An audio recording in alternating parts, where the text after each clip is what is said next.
también en el metro de la Ciudad de México, a veces el subir las escaleras en alguna estación se convierte en todo un reto, pero ¿qué cree? Alumnos del Instituto Politécnico Nacional hicieron de este reto algo divertido. Veamos cómo. Subir o bajar las escaleras fijas en la estación del Metro Polanco ya no resulta tan complicado de lograr, toda vez que cada pisada representa generar un tono característico de piano. El sistema es similar al de las alarmas, ya que a través de un rayo láser que es interrumpido por la pisada de los usuarios, genera un sonido similar al de las notas musicales. Sabes que había visto que estaban, pero nunca había pasado por aquí. Entonces ahorita que la vi, pues está padre.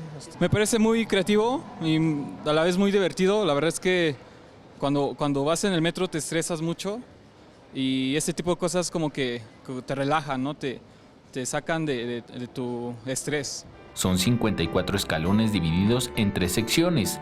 La parte superior es de tonos agudos, la central es de tonos medios y la emisión de sonidos graves se emite en la parte baja. Este proyecto se cristalizó con el apoyo de estudiantes del Instituto Politécnico Nacional, quienes retomaron algunos experimentos de este tipo realizados en Europa.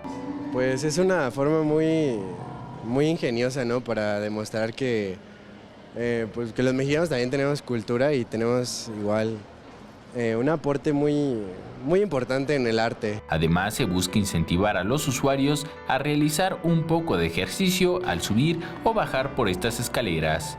Con imágenes de Javier Cordero, Enrique Muñiz, 21 Noticias.